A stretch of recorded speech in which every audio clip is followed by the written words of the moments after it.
தெய்வீக தன்மைகளை கட்டி எழுப்புங்கள். போன வாரம் சொன்னேன், இயேசு சொன்னா உங்களுக்கு பரிசுத்தாவினை கிடைக்கும்.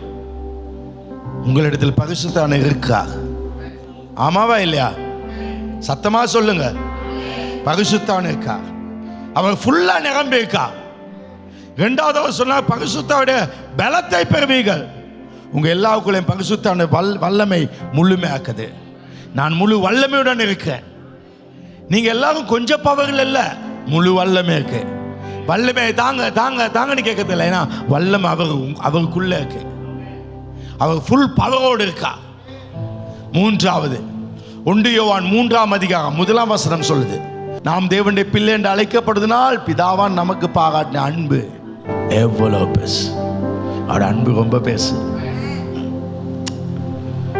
அவட பிள்ளைன்னு அவட அன்பு ரொம்ப பேசு.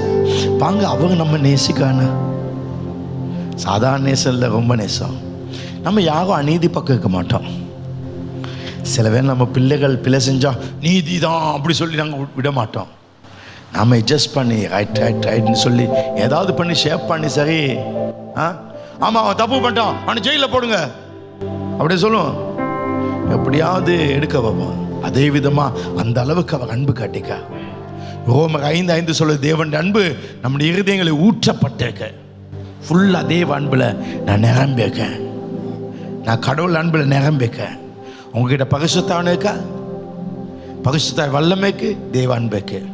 1 யோவான் 3:2 சொல்லுது, பிரியமானவள் இப்பொழுது தேவனுடைய பிள்ளைகளா இருக்கும். இனி அல்ல, இப்ப நீங்க யார்? தேவ பிள்ளை. எனக்கு 2 பிள்ளைகள். அவங்க யார் போனா பாஸ்டர் மகன் அப்படி கிடைக்குது. அதுமா நான் சாதாரண அல்ல, நீங்க சாதாரண அல்ல, உன்னதமான தேவனுடைய பிள்ளைகள்.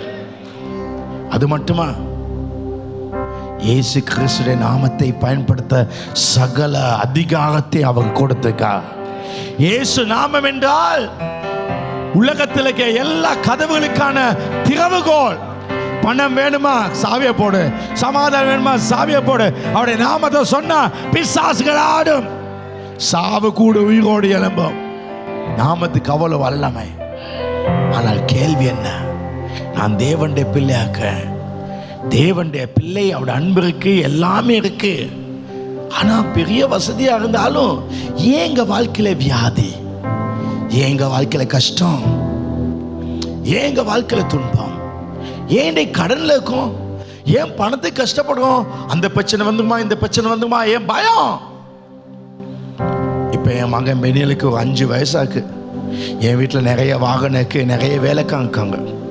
அப்படி வச்சுக்கொள்ளும்.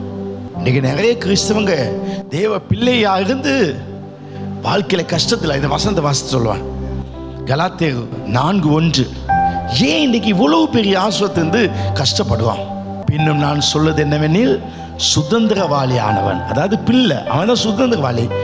எல்லாவற்றுக்கும் எஜமானா இருந்தும் அவன் சிறு பிள்ளையா இருக்கும் காலம் மலவும் அவனுக்கும் அடிமையானுக்கும். இப்ப என் மகனுக்கு 5 வயசு அக்கணத்துல எல்லாத்துக்கும் சொந்தக்காரன்.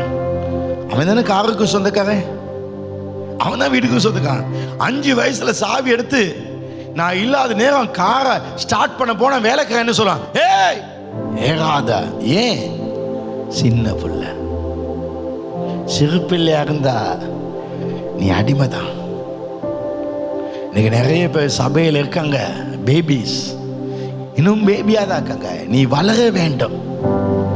அவன் ஃபேனை போட போன தொடாத, பணத்தை எடுக்க போன தொடாத, ஏக போன தொடாத, அடிமை ஆளுவான்.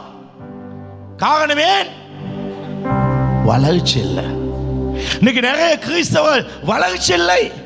கிறிஸ்தவ வாழ்க்கை என்பது குழந்தை பருவத்திலிருந்து புருஷராகும் வரை வளருவது.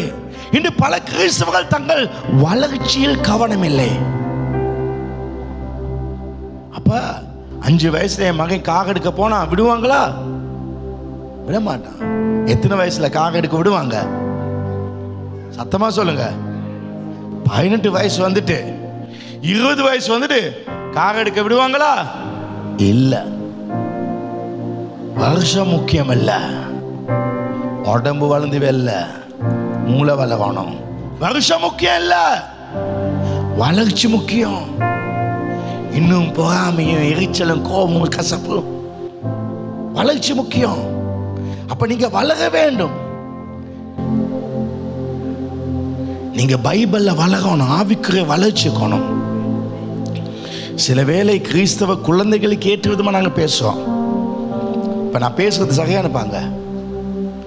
ஒரு ஜெபத்தில் சொல்றேன், இப்ப நான் உங்களுக்காக தேவனிடத்தில் ஜெபிக்க போறேன். நான் ஜெபிக்கும் பொழுது இயேசு கிறிஸ்து உங்கள் நோய்களை சுகமாக்குவார். நான் உங்களுக்காக ஜெபிக்கும் பொழுது இயேசு உங்கள் நோய்களை சுகமாக்குவார். அப்படி சொல்றது சரியா பிள்ளையா? சொல்லுங்க. பிள்ளை பிள்ளை இயேசு சுகமாக்க மாட்டார், இயேசு விடுவிக்கவும் மாட்டார். நான் ஜெபம் பண்ணதுல இயேசு பேய விரட்டுவாரு, விரட்ட மாட்டார். யார் சொன்னது? அது அந்த காலத்தில் சொன்னோம். ஏன்னா சின்ன பிள்ளையாக்குன்னு அப்படிதான் சொல்லணும். அந்த காலத்தில் மழை பெஞ்சு, மழை பெய்கிறது 4-5 வயசுல எங்கள் அம்மா கிட்ட கேட்டேன், அம்மா இந்த வானத்தின் தண்ணி வகுத்தன, அது எப்படி அம்மா தண்ணி வகுந்துச்சு? எங்கள் அம்மா சொன்னாங்க, ஏசுநாதர் ஹோஸ் பைப் எடுத்து டெப்பில் அடித்து பூ மரத்துக்கெல்லாம் தண்ணி ஊற்றி கொண்டு இருக்காருன்னு. மழை வர்றது பூ மரத்துக்கு ஏசு தண்ணி ஊற்றுறாரு. எங்கள் அம்மா அப்படி தான் சொல்லிச்சு. ஏன்னா அந்த குழந்தை ஆக்கிறதுல அப்படி தான் சொல்லணும். திடீர்னு ஒரு நாள் விடாம மழை. என்னடா ஏசுனதுக்கு இவ்வளோ நேரம் பூ மரத்துக்கு தண்ணி போடுறாரா? இடி முழக்கத்தோட மழை. எங்கள் அம்மா என்னம்மா இப்படிம்மா? இல்லைடா, இப்போ இப்படி மழை இடி முழக்கலாம் பேஞ்சுன்னா இந்த பகலோகத்தில் இருக்க தூதர்கள்லாம் சேர்ந்து குளிக்கிறாங்கன்னு அர்த்தம். என்னடா இவ்வளோ ஊத்தியாக்குங்க? குளிக்கிறாங்க. நானும் கேட்டால் குளிக்கிறாங்கடா. இன்னைக்கு ஸ்கூலில் ஃப்ரெண்ட்ஸுக்கு இன்னைக்கு அப்படி. உங்கள் அம்மா என்ன சொன்னா? அதே தானே சொல்லிச்சு. தண்ணி ஆவி வெப்பம் சூடாகி சூரிய கதிர்வீச்சினாலே அது மேக ஸ்தம்பத்துக்கு போய் மேகம் கருமேகமாகி மேகமும் மோதும் பொழுது அந்த மேகத்தின் வெடிப்பு நிமித்தம் மறுபடியும் தண்ணி வந்து அப்படியே சொன்னாங்க. ஏசு மாட்டார். அவங்க என்ன சொன்னாங்க? நான் சிலுவையில மறுத்து சுகத்தை பெற்று கொடுத்துட்டேன், இப்ப நீ கையவை சுகம் உண்டாட்டுன்னு சொல்லு, சுகம் வரும். நீ சுகம் உண்டாட்டு சொல்லு, நான் பேய் வர மாட்டேன். ஏன்னா வானத்திலும் பூமியிலும் சகல அதிகாரமும் பாதாளத்தின் அதிகாரமும் பிசாசின் அதிகாரத்தை உனக்கு கொடுத்துக்க. நீ என் நாமத்தை சொல்லும் பொழுது பிசாசுகள் ஓடும், பேய் ஓடுகும். தலைவலி வந்து இயேசுவே நான் தலைவலிக்கு சுகமாக்கும். அப்படி அவ சுகமாக்க மாட்டாங்க. சும்மா பொய் ஜெபம் பண்ணாத. ஏ தலைவலியே கட்டளை பா. நான் அவங்க நம்புறேன், அவங்க நம்பி சொல்றேன். சில நேரம் இயேசு நாமத்தை நான் பாய்க்க மாட்டேன். ஏன்னா நான் சொல்லுகிறதே அவங்க நம்பிதான். அப்ப அந்த வியாதிக்கு திகன அவங்க நம்பி. புதிய பல பாங்க பவுல் நிறைய இடத்துல அவன் ஒருத்த மேல படுக்கிறான், பாயுறான், அந்த வாலி மேலுமே நடக்கிறான். நிழல் படுது, சுகமாச்சு. இயேசு நாம சொன்னாங்களா? எல்லாம் அவங்க நம்பி செய்யாது. ஏன்னா அவங்க தகுத்து இருக்கும்.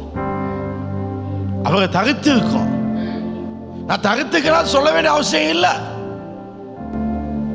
போலீஸ்கார ரோட்ல வந்துட்டு காரை நிப்பாட்டுற நேரம், இலங்கை ஜனநாயக சட்டத்தின்படி நான் போலீஸா இருக்கப்படியால் போலீஸ் அதிகாரத்தின்படி வாகனத்தை நிறுத்துங்கள் அப்படியே சொல்லுவான். ஸ்டாப், சைடு ரெண்டு பத்து ரெண்டு டக்குன்னு போகும். அத மாதிரிதான் பே அவுட். நாங்க வந்து இயேசு கிறிஸ்துவின் நாமத்தினாலே, அவருடைய நாமத்தின் பலத்தினாலே, அதுக்குள்ள செவிட்டு கடிச்சு போயிடும். அவங்க அதிகாரத்தை கொடுத்துக்கா. நீங்க உங்களோட மெச்சூரிட்டி வேணும், அந்த லெவல்ல இருக்கணும். ஆரம்பத்தில் சொன்ன அவங்க சுகப்படுத்துவா, அற்புதம் செய்வா, ஆண்டவர்கிட்ட கேளுங்க தருவா. அப்படி கேட்க தேவையில்லை. என் தேவன் தம்முடைய ஐஸ்வரியப்படி உங்கள் குறைவுகள் எனக்கு குறை இல்லப்பா, உனக்கு குறைக்கு. அதான் கிறிஸ்டியன் லைஃப். பவுல் சொல்ல உன் குறைய கர்த்தர் நீக்குவார். ஏன் நீங்க குறையோடு இருக்கீங்க? ஏன்னா ஆண்டவரை சகையா தேடனுக்கு குறைவு இருக்காது, இருக்க முடியாது. பிதா இயேசு இந்த பூமிக்கு அனுப்பி நோக்கம் எங்களை பாவத்திலிருந்து விடுவிக்கல்ல. அது உண்மை, அது நடந்துச்சு. ஆனா அவருக்கு ஒரு இலக்கு இருந்துச்சு. நம்ம அதோடு நிற்க கூடாது. அவருடைய இலக்கு தான் என்ன? இயேசுவை போல நம்மை, அவரை போல இயேசுவை போல தேவனுடைய பிள்ளைகளாய் மாற்றுவது, தெய்வீக குடும்பத்தில் நம்மை சேர்ப்பது. இது தெரிஞ்சுக்கொள்ள எங்களை தெய்வீகமாய் மாற்றுவது. அப்ப நாம எப்படி ஆகணும்? இயேசுவை ஏற்றுக்கொண்ட பின்பு எபேசியர் 4:11 பாங்க, எல்லாம் வாசிங்க. மேலும் நாம் அனைவரும் தேவனுடைய குமாரனை பற்றி விசுவாசத்திலும். இப்ப அந்த ஃபெய்த் முக்கியம். நான் விசுவாசிக்க, மனுஷன் நம்பாதீங்க. விசுவாசத்திலும் அறிவு, நாலேஜ் வேணும். அறிவு இல்லைனவே இல்லை. இந்த பைபிளை பத்தி நாலேஜ் தேவை. வயிற்று வலி வந்தா வயிற்றுல பைபிள் வைக்காது. தொண்டையில வலி வந்து எங்க வைப்பா? உருட்டி உள்ள வைக்கும். உனக்கு ஒரு நாலேஜ் வேணும். சலுதுகள் ஜெபிக்க வாங்க, தலைவலி பாஸ்டர் தொட்டு சுகம் உண்டாகட்டும். பாஸ்டர் இல்லை, அதுக்கு விசுவாசம் இல்லை. நம்ம கட்லேட்டா அது வாழ்த்து நடக்க. அறிவு, அறிவு. உனக்கு தலையில வலியா காலில் வலியா தொடவே தேவை, தலை வலியே பா. அந்த வசனம், மேலும் நாம் அனைவரும் தேவனுடைய குமாரனை பற்றும் விசுவாசத்திலும் அறிவிலும் ஒருமைப்பட்டலாகி கிறிஸ்துடைய நிறைவான வளர்ச்சியின் அளவுக்கு தக்கதாக பூரண புருஷராக. அப்ப கிறிஸ்து நிறைவான வளர்ச்சி. அவரை போல 100% அவரை போல நீங்க அவரை போல மாற வேண்டும். நீங்க அவரை போல மாற வேண்டும். இந்த 7 வார பிரசங்கத்துல நீங்க அவரை போல மாறுவீங்க. அவரை போல மாறுவீங்க. ஒரு சண்டே மிஸ் பண்ண வேணாம். நீங்க அவரை போல மாறுவீங்க. நீங்க அவரை போல மாறுவீங்க. அவருடைய நோக்கம் அதுதான். சர்ச்சுக்கு வாரது சோத்திரம் சொல்லல, அவரை போல மாற. நீங்க இயேசுவை போல நிறைவான வளர்ச்சி. அதாவது நீங்க எல்லாரும் ஸ்ரீலங்கன் ஜீசஸா மாற போறீங்க. நீங்க கிளம்பு ஜீசஸா மாறுவீங்க. நீங்க கிருளப்பட ஜீசஸா மாறுவீங்க. நீங்க ஓமகம ஜீசஸா மாறுவீங்க. நீங்க வெள்ளவத்த ஜீசஸா மாறுவீங்க. நீங்க தெய்வல ஜீசஸ். இவ கிட்ட போனா அவுட் டக்குன்னு சொல்லும். அவர் அம்மா அது. அப்ப நீ யார மாதிரி மகனும்? ஜீசஸ். ஜீசஸ் என்றைக்காவது மண்டவழி சொல்லி யா பேதுக்கு கொஞ்சம் எனக்கு ஜாம் பண்ணுங்க அப்படி சொன்னாங்க? இல்லை. ஜீசஸ் அவருக்கு டயர்ட் வந்துச்சு. ஜீசஸ் ஆகுங்க. அவ பாங்க. இப்ப நீங்க கடவுளை மாதிமாங்க. இப்ப ரொம்ப வித்தியாசம் பேசப்பாரு. யோவான் 3:5 நிக்கதேமி வந்து கேட்க, நான் பரலோகம் போகணும்னா என்ன செய்யணும்? அப்ப இயேசு சொல்லாரு, இயேசு பிரதித்தமாக ஒருவன் ஜலத்தினாலும் ஆவினால் பிறவிட்டால் தேவனுடைய ராஜ்யத்தில். அப்ப தேவ ராஜ்யம் என்பது ஒரு ஆசீர்வாதம். அப்ப நீங்க மறுபடியும் பிறக்காவிட்டால் பரலோக வாழ்க்கை வாழ முடியாது. பரலோக வாழ்க்கைக்கு மறுபடி. அப்ப அவனுக்கு எப்படி அம்மா கிட்ட போயிட்டு இன்னொருத்தவங்க வயிற்றுல போயிட்டு வரவா? இல்ல இல்ல, அது வேற பிறப்பு. அதை பத்தி அவருக்கு அடுத்த வசனம் சொல்லாரு. 6ஆம் வசனத்தில் பாங்க, மாமிசத்தினால் பிறப்பது மாமிசமாகும். நீ அம்மா கிட்ட பிறந்தது அது எப்படி? சத்தமா சொல்லுங்க. அம்மா கிட்ட பிறந்தது மாமிசம். ஆனா நீ இயேசுவை ஏற்றுக்கொள்ளத்துல பாங்க, என் உடம்புக்கு தானே, இந்த உடம்புக்கு. இப்ப நான் அம்மா கிட்ட நகைச்சிக்கப்படல, எனக்கு உடம்புக்கு எனக்குள்ள ஆவிக்கு தானே. இந்த ஆவி இருந்தாலும் இது மாமிச ஆவி, ஜென்ம சுபாவாவி, ரைட்? ஆனா ஜீசஸுக்கு ஒரு உடம்பு வச்சு தானே இந்த பூமியில. ஆனா அவகிட்ட ஒரு ஆவி வச்சு தானே. ஆனா அது மனுஷனுக்குள்ள சகத்துக்குள்ள இருந்தாலும் அவர் மனுஷனா? சொல்லுங்களேன். இல்ல, ஏன்னா அவட ஆவி வேற. இப்ப நான் இயேசுவை ஏற்றுக்கொண்டேன், என் ஆவி சிலுவிலே மறைச்சு செத்து போயிட்டு இயேசு ஏற்றுக்கொண்ட பிறகு இந்த சரத்து, அதே சரத்துக்குள்ள ஒரு புது ஆவி வந்துட்டு, ஜீசஸ் எப்படி உடம்புல இருந்தாரோ ஆனா தேவ ஆவியில இருந்தார். அதே மாதிரி நானும் தேவ ஆவியில இருக்கேன். அப்ப மாமிசத்தில் பிறந்தது, மாமிசத்தில் பிறப்பது மாமிசம், ஆவியில் பிறப்பது, சத்தமா இதை சொல்லுங்க, ஆவியில் பிறப்பது ஆவியர். அப்ப இப்ப நான் யாரு? ஆவி. நீங்க யாரு? ஆவியா இருக்கீங்க. நீங்க யாரு? நான் யாரு? ஆவியாக்க. நான் ஆவியாக்க. ஏன்னா அவகிட்ட பிறந்தோம், நான் ஆவியாக்க. அப்ப நான் மாம்சமா? நீங்க மாம்சமா? இல்ல. இப்ப உங்க மனசுமா? நான் யாரு? ஆவி. நீங்க யாரு? பைபிள் இன்னொரு வசனம் இருக்குதே, யோவான் 4:24, தேவன் ஆவியா. அப்ப கடவுள் யாரு? ஆவியாக்க. நான் யாரு? ரெண்டுக்கு வித்தியாசம் இருக்குதா? இப்ப நீங்க யாரு? தேவன் யாரு? ரெண்டுக்கு வித்தியாசம் இருக்குதா? அப்படி இப்ப நீங்க யார மதிக்கீங்க? தேவனை மாதிரி.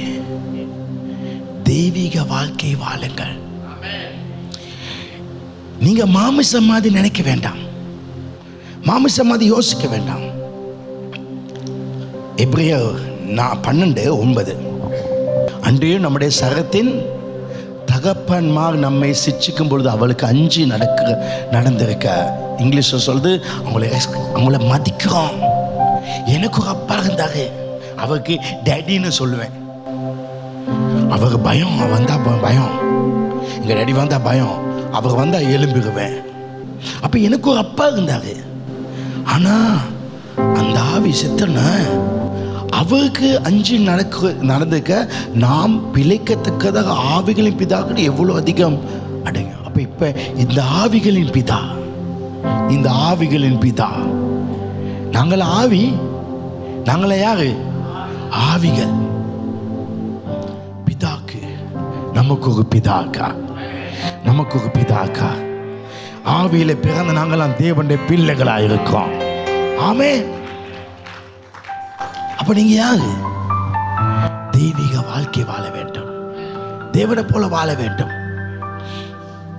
1 யோவான் 5, நமக்கு நித்திய ஜீவனை தந்திருக்கா. நமக்கிட்ட என்ன இருக்கு? இப்ப மனுஷனா கிணத்துல எனக்கு நித்திய ஜீவன் இருந்துச்சா? ஜீவன் இருந்துச்சு. என் சரீரம் செத்தோன்னு என் ஜீவனும் போயிட்டு அப்படியே செத்துவோம், நரகத்தில் போய் செத்துவோம்.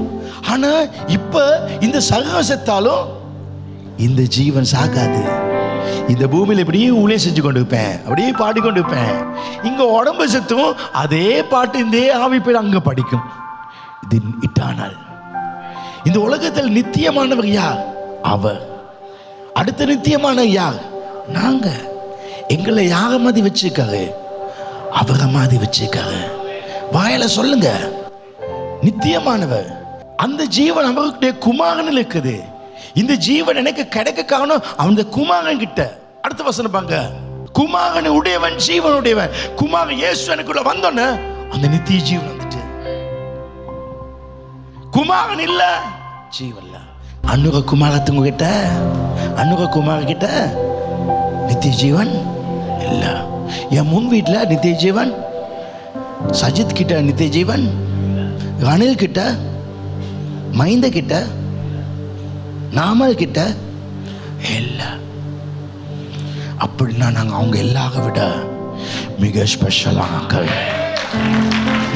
அந்த எண்ணம் வர வேணும். அப்படி வந்தாதான் உன் வாழ்க்கை மேல இருக்கும். அந்த தாட்ஸ் உங்களுக்கு நித்திய ஜீவன் உண்டு நீங்கள் அறியவும். தேவன் நாமத்து மேல் நீங்கள் விசுவாசமா இருக்கும். நீங்க அது நாமத்தில் விசுவாசமா, இந்த ரெண்டு தான் முக்கியம். நித்திய ஜீவன் அறியணும், உங்களுக்கு அந்த அறிவு வேணும். கடவுள நித்திய ஜீவன் இருக்குன்னு அறிவு வேணும். நீங்க இது அறியாம இருந்தா சராசரி மனுஷன். அது தெரியணும். நித்திய ஜீவனுக்குன்னு தெரியாட்டி நீங்க நார்மல் லைஃப் தான் வாழ்வீங்க. சராசரி மனிதன் உங்க வாழ்க்கை நோக்கப்படும், மனசு நோகும். நான் ஹர்ட் ஆகிட்டேன் பாஸ்டர், எனக்கு கொஞ்சம் ஹர்ட் ஆகிட்டு. ஏன் ஹர்ட் ஆகுனீங்க? ஏன் ஹர்ட் ஆகுனீங்க? இது காரணம் நாங்கள் மனுஷன் போல் நடந்தோம். ஜபத்தில் குறவில்லை. நல்லதுங்க, எனக்கு ரொம்ப பாயிண்ட் முக்கியம். நாம சில நேரம் ஒரு லேட் பண்ணிட்டாங்க. கடவுளை யாராவது ஹர்ட் பண்ண முடியுமா? முடியாது. நீங்க யார்கிட்ட எதுவும் எதிர்பார்க்கீங்க? உங்க அன்பை எதிர்பார்க்காம கொடுங்க. யாருக்கு உங்களுக்கு ஹர்ட் பண்ண முடியாது. முடியாது. இப்ப ஹர்ட் ஆகணும் என்ன நடக்கும்? உங்க ஆட்டுக்கு பிரச்சனை இருக்கும், அப்போ வியாதி வந்துடும், கேன்சர் வருது, உங்க நோய்களை பிரச்சனை. இப்ப வியாதிக்காக என்னது? ஹர்ட். திடீர்னு மழை பெய்யுது, மழை சாகமாக பெய்யும். நான் கதவெல்லாம் மூடிட்டேன், ஏன்னா மழை அப்படி பேசும், எனக்கு பயமா இருந்துச்சு. மழைக்கு பயம். கடவுள் என்னைக்காவது அன்னைய மழை பெய்யுது நான் கதவெல்லாம் மூடி பயந்து போயிட்டேன் அப்படி சொல்லுவாங்க? கணக்கெடுத்துக்க மாட்டேன். அவருக்கு இந்த பயம் இல்லை. அவங்க அதை சிம்பிளா எடுத்தா நீங்க டென்ஷன் ஆவீங்க. எனக்கு தர வேண்டிய பணத்தை தரல, விட்டு பணம் கிடைக்கும், பணம் கிடைக்கும். 12 சீசன் இருந்தாங்க, கடைசியில் ஒத்தம் கூட வரல. நமக்கு கேட்கணும் அவங்க கிட்ட, நில்லு நான் போன் அடிச்சு கேட்க, ஏன் வரல, எதுக்கு வரல, இப்படி இப்படி கேட்க. இப்ப நீ மனுஷன் ஆக, நீ மனுஷன் இல்ல, நீ கடவுள். கேட்காத. இயேசு வனாந்திரத்தில் இருந்தாரு 40 நாள். சும்மா வனாந்திரன்னு கரடி, புலி, சிங்கங்கள், காட்டு மிருகங்கள் மத்தியில் இருந்தார். அப்படி இருக்கன திடீர்னு பிசாசு வந்தான். ஐயோ பேய் வந்துட்டியா, பயந்தாங்க. கடவுள் என்ன பிரச்சனை கேட்டா, இந்த கல்லெல்லாம் எடுத்து அப்பமாக்குன்னு சொன்னார். எல்லாரும் சொல்றதை செய்ய போகாதீங்க, கடவுள் மாதிங்க. பிசாசோட அவன் நடக்க பயப்பட்டாங்க, போனாங்க. அவருக்கு தெரியும் இதான் லைஃப். நீங்க சாதாரண மனிதர்கள் அல்ல, நீங்க வித்தியாசமானவங்க. அப்ப உங்க குவாலிட்டி வேற. நீங்க டிப்ரெஷன் ஆக கூடாது. நாளைக்கு இத்தனை மணிக்கு ஒருத்தன் பெரிய தொகை பணத்தை தருவேன்னு சொல்லிட்டான், நான் அவனை கடவுள் மாதிரி நம்புறேன். என்ன கடவுள் மாதிரி நம்ப? நாம கடவுள் மாதிரி இருக்கனால தான் அவன் எங்களுக்கு பணம் தரது கடவுள் நியமிச்சிருக்காரு. அவன் கொடுக்காட்டி இன்னொரு வழி நமக்கு திறக்கப்படும். இந்த பாதையாய் போ வேணாம் சொன்னா கத்த நடுவில் கடலை பிளந்து தரசாக அனுப்புவார். அந்த ஃபெய்த். வாழ்க்கையில பிரச்சனைக்காக என்னது? தப்பான தீர்மானம் எடுத்துட்டோம், தப்பான தீர்மானத்தை எடுத்து தப்பான வாழ்க்கைக்குள்ள போயிட்டோம். ஏன் அவசரப்பட்டோம்? நீ கடவுள் மாதிரி யோசிக்காம தீர்மானம் எடுத்துட்டா, காலை வச்சுட்டா, இப்ப பிரச்சனை வந்துட்டு. நீ கடவுள் மாதிரி இந்த பிரச்சனை இருக்காதே. எவனுக்கு அது கொடுக்க நேரம் நம்பி கொடுக்காத, சும்மா கொடுத்துரு. ஏன்னா கடவுள் யாருக்கும் நம்பி கொடுக்கல, அவ சும்மா கொடுத்தாங்க. நீ கடவுள் மாதிரி இன்னைக்கு அந்த வாழ்க்கை வாழ படி, அதுதான் வாழ்க்கை ஜெயம். நீ சும்மா கொடுத்த ஏமாற்றம் வராது. நீ எதிர்பார்க்க அன்பை கொடு. நீ அவன் 100 தகவன் எதிர்பார்க்காத. நான் அவருக்கு 100 தகவன் எதிர்பார்க்கல, நான் துரோகின்னு தெரிஞ்சும் அவர் என்னை நேசித்தாங்க. அதுதான் வாழ்க்கை. பைபிளுக்கு ஆதியாகமத்தில் இயேசு பகல்ல குளிர்ச்சியான நேரத்தில் அவர் என்ன செஞ்சாரு? பகல் குளிர்ச்சியான நேரத்தில் அவர் உலாவினா நடந்தார். இப்போ கடவுள் மாதிரி நீ இன்னும் ஈவினிங் டைமில் ஒரு வாக்கிங்னு போ. நீ வாக்கிங் போகாதனால தான் உனக்கு ஹார்ட் அட்டாக் வருது. உங்கள் பேச்சு கடவுளாக இருக்கட்டும். கடைசி ஒரு வசந்த வாசிக்க, எபேசியர் 3:20. நாம் வேண்டிக் கொள்வதற்கும் நினைப்பதற்கும் மிகவும் அதிகமாக நமக்குள் கிரேசுக வல்லமையின்படியே நமக்கு செய்ய அவர் வல்லவர். நம் ஆண்டவர் வல்லவர். நாம நினைக்கிறதை விட வேண்டிக் கொள்வதை விட அவர் செய்ய வல்லவர். இந்த வசனத்தில் 2 பாட்டுக்கு இந்த வாசிக்க நல்லா கவனிங்க. நாம் நினைப்பதற்கு வேண்டிக் கொள்வதற்கும் மிகவும் அதிகமாய் அவர் செய்ய வல்லவர். இதுக்கே நல்ல பேசலாம் அங்க சொல்ல தானே. இப்போ நான் ஒரு பென்ஸ் கார் ஒன்று வாங்கணும். எனக்கா பென்ஸ், நல்ல லேட்டஸ்ட் பென்ஸ் ஒன்று வாங்கணும். இப்போ அதை விட ஒன்று கத்த தகுவா, பைபிள் சொல்லிருக்கு தகுவா, ஆனால் கிடைக்குது இல்லை. பைபிள் தான் சொல்லி நினைக்கிறத விட அவர் அதிகம் தகுவா, ஆமா தானே? ஆனால் அங்கே நாம் நினைப்பதற்கு வேண்டிக்கொள்ளுக்கும் மிகவும் அதிகமாக நமக்கு செய்ய வல்லவராகி அவர். ஆனால் அந்த கடையில பாங்க, நமக்குள் கிரியை செய்கிற வல்லமையின்படி நமக்குள்ள எவ்வளவு தெய்வீக வல்லமை கிரியை செய்தோ அந்த அளவுக்கு தான் அது நாம நினைக்கிற காரியம் நடக்கும், நாம வேண்டுற காரியம் நடக்கும். நமக்குள்ள வல்லமை கிரியை செய்கிற அளவு தேவ வல்லமை நமக்குள்ள கிரியை செய்யணும். நான் கடவுளை பிள்ளை, அவருடைய வல்லமை நமக்குள்ள கிரியை செய்யணும். அந்த அளவுக்கு நாங்க எப்படி நினைக்கிறோமோ அந்த அளவு தான் அந்த கிரியை நடக்கும். ஆமே, நாளைக்கு மிகப்பெரிய ஒரு பணம் எனக்கு கிடைக்க போது சொல்லுவோம். அது எப்படி கிடைக்கும்? நமக்குள்ள எவ்வளவு பவர். அதுதான் ஒரு ஆள் வந்து பேய் வேட்டார். ஏசு வந்து போ 2 அவர் பேய் போல 2 அளவு போகுது. மொத்தம் இன்னொரு வந்து பேய் வேட்டான். அவனும் 100 பரிசுத்தான், சபைக்கு 100 வர, தசம்பா 100 ஊழியமும் 100 செய்கிறான். ஆனா அவன் பேய் வேட்டா 2 நாள் தான் பேய் போகுது. இன்னொருத்தன் பேய் வேட்டா 30 செகண்ட்ல போயிட்டு. ஏன்னா அவங்களுக்குள்ள இருக்க வல்லமை, அவன் தான் யாருன்னு தெரிஞ்சுக்க வல்லமை, அவங்களுக்குள்ள ஒரு வல்லமை. கடவுளை பிள்ளை நான் சாதாரண மனுஷன் இல்ல, போனா போயிடணும். நான் 3 தான் கவுண்ட் பண்ண பேய் போயிடும். அந்த வல்லமை, அவருடைய வார்த்தை வல்லமை உள்ளது. இந்த வசனத்தை வாசிக்க வாசிக்க வாசிக்க வல்லமை வரும். இதை விட்டுட்டு வல்லமை தாங்க இல்ல. கர்த்தருடைய வசனம் ஜீவனும், அது வல்லமை உள்ளதா இருக்குது. இந்த வார்த்தையை வாசிக்கும் பொழுது வல்லமை, ஒரு பவர் வரும். இதை வாசிக்க வாசிக்க நான் அவரை பார்க்கிறேன், அவரை பார்த்து படிக்க படிக்க படிக்க படிக்க எனக்குள்ள ஒரு வல்லமை. என்ன அசைக்க யாரால முடியாது. தாயின் ககல் உருவாக நேரத்தில் எத்தனோ லட்சம் நுண்ணகனுக்களை தோல்வியடை செய்து பிறந்தவன். மாமிசத்தில் பிறந்த நானே அவ்வளோ பவர்னா, ஆவியில் பிறந்த நான் நீ எவ்வளோ பவரா இருக்க வேணும். இதை நினைக்க ஒரு வல்லம் வருது. அந்த பவர் உன்னை அழிப்பேன்னு சொன்னா அழிச்சுக்குவானா? நீங்க என்ன பேசுங்க, அது உங்களுக்கு நீங்க விரும்பினால் விரும்பாது நடந்துடும். பேசுது உருவாக்கும் சக்தி உள்ளது, அது நடந்துடும்.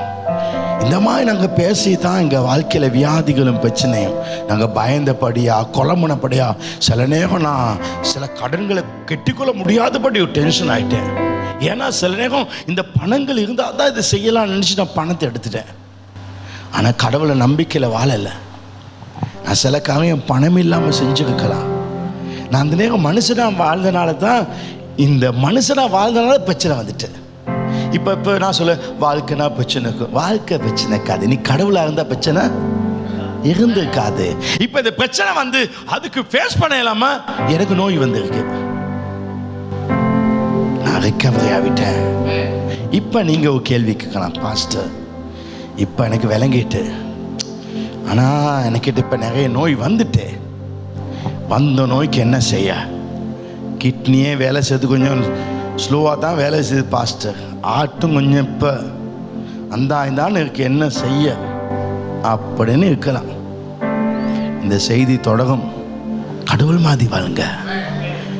நான் அவங்க எல்லாரும் இன்றைக்கு இங்கே அனுப்புகிறேன். இதில் சின்ன ஜீசஸ் அனுப்ப போவேன். ஆமே, அடுத்த கிழமை கொஞ்சம் பெரிய ஜீசஸ் அனுப்புவேன். 7 கிழமையில் நீங்கள் எல்லாம் ஜீசஸாக இருப்பீங்க. நீங்கள் தொடுற இடம்லாம் அற்புதங்கள் நடக்கும், நீங்கள் பேசுகிற இடம்லாம் அதிசயம் நடக்கும். ஆமென். கர்த்தர் உங்களை நிறைவாக அவர் ஆசீர்வதிப்பாராக. God bless you.